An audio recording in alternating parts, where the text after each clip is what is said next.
नमस्कार। श्रीमद्वाल्मीकि रामायणे युद्धकाण्डे अष्टसप्ततितमः सर्गः। निकुम्भं निहतं श्रुत्वा कुम्भं च विनिपातितं रावणः परमामर्षि प्रज्ज्वालानयो यथा।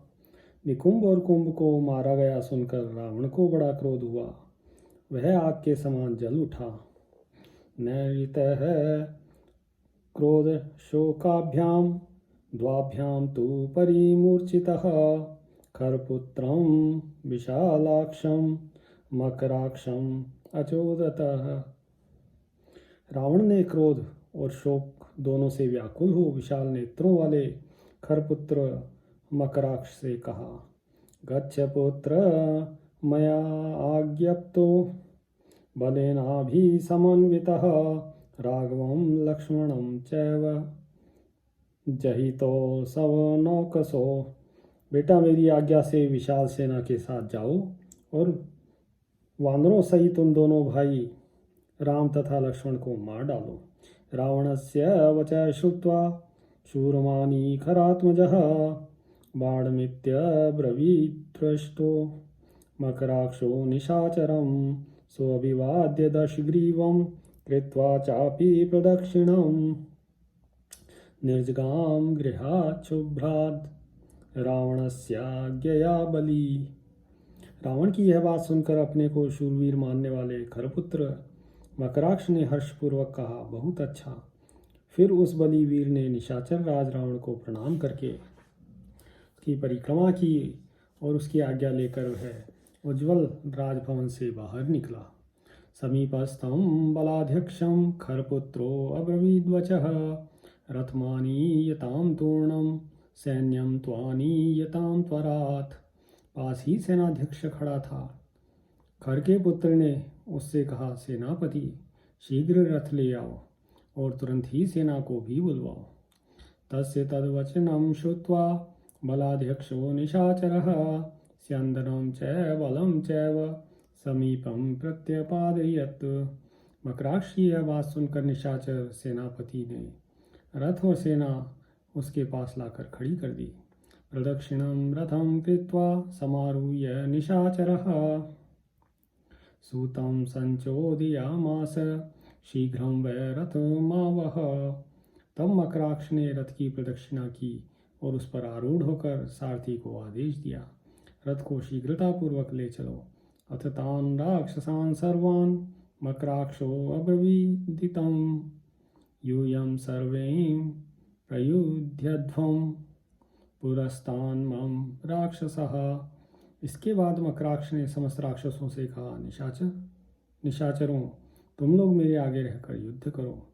अहम राक्षस राजेन रावणेन महात्मना आज्ञप्तः समरे हन्तुं तावुभौ राम लक्ष्मणौ।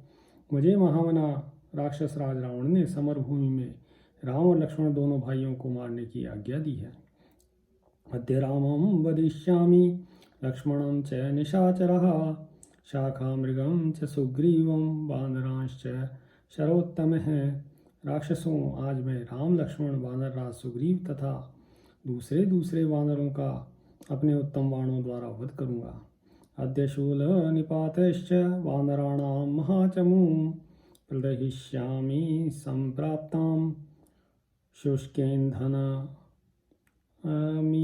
वानलः। जैसे आग सूखी लकड़ियों को जला देती है, उसी प्रकार आज मैं शूलों की मार से सामने आई हुई वानरों की विशाल वाहिनी को दग्ध कर डालूंगा।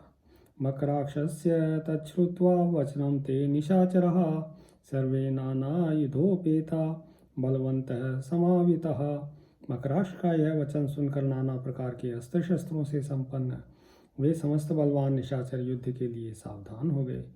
ते कामरूपिणः क्रूरा दंष्टिणः पिंगलेक्षणः मातंगा इव नर्दन्तो ध्वस्तकेशा भयावहः परिवार्य महाकायं खरात्मजम् अभिजग्मुस्ततो हृष्टा चालयन्तो वसुंधराम। वे सबके सब इच्छानुसार रूप धारण करने वाले और क्रूर स्वभाव के थे। उनकी दाढ़ें बड़ी, आंखें भूरी थी। उनके केश सब ओर से बिखरे हुए थे, इसलिए वे बड़े भयानक जान पड़ते थे। हाथी के समान चिंगाड़ते हुए वे विशालकाय निशाचर खर के पुत्र महाकाय मकराक्ष को चारों ओर से घेर कर पृथ्वी को कपाते हुए बड़े हर्ष के साथ युद्धभूमि की ओर चले। शंखबेरी सहस्राणाम आहतानां समन्ततः ज्वलिता स्फोटितानां च तत्र शब्दो महान अभूत्। उस समय चारों ओर सहस्त्रों शंखों की ध्वनि हो रही थी, हजारों डंके पीटे जाते थे, योद्धाओं के गर्जने और ताल ठोकने की आवाज़ भी उनके साथ मिली हुई थी। इस प्रकार वहाँ बड़ा भारी कोलाहल मच गया। प्रभ्रष्टो अथ करात्तस्य प्रतोदः सारथिस्तदा पपात सहसा देवाद् ध्वजस्तस्य तु रक्षसः। उस समय मकराक्ष के सारथी के हाथ से चाबुक छूटकर नीचे गिर पड़ा और दैववश उस राक्षस का ध्वज भी सहसा धराशायी हो गया। तस्य ते रथ संयुक्ता हया विक्रम वर्जितः चरणैराकुलैर्गत्वा दीना शास्त्र मुखा ययुः। अपने रथ में जुते हुए घोड़े विक्रम रहित हो गए। वे अपनी नाना प्रकार की विचित्र चालें भूल गए। पहले तो कुछ दूर तक आकुल लड़खड़ाते हुए पैरों से गए, फिर ठीक से चलने लगे, परंतु भीतर से वे बहुत दुखी थे।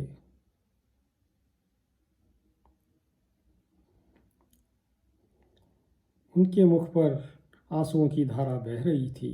प्रवाति पवनस्तस्मिन् सपांसु खरदारुणः निर्याणे तस्य रौद्रस्य मकराक्षस्य दुर्मतेः।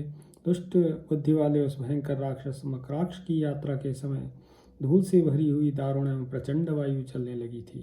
तानि दृष्ट्वा निमित्तानि राक्षसा वीर्यवत्तमः अचिन्त्य निर्गतः सर्वे यत्र तो राम लक्ष्मणो।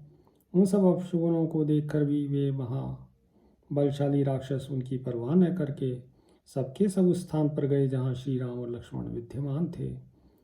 धनगजं महिषांग तुल्यवर्णः समरमुखेश्व शक्रद्ग दासिभिन्नः अहमहमिति युद्धकौशलास्ते रजनीचरः परिबभ्र मुर्मुहुस्ते।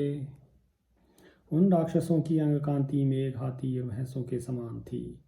वे युद्ध के मुहाने पर अनेक बार गदाओं और तलवारों की चोट से घायल हो चुके थे। उनमें युद्ध विषयक कौशल विद्यमान था। वे निशाचर पहले मैं युद्ध करूंगा ऐसा बारंबार कहते हुए वहां सब ओर चक्कर लगाने लगे। इत्यार्षे श्रीमद् रामायणे वाल्मीकि आदि काव्ये युद्धकांडे अष्टसप्ततितमः सर्गः। सियावर रामचंद्र पद जय शरणम्।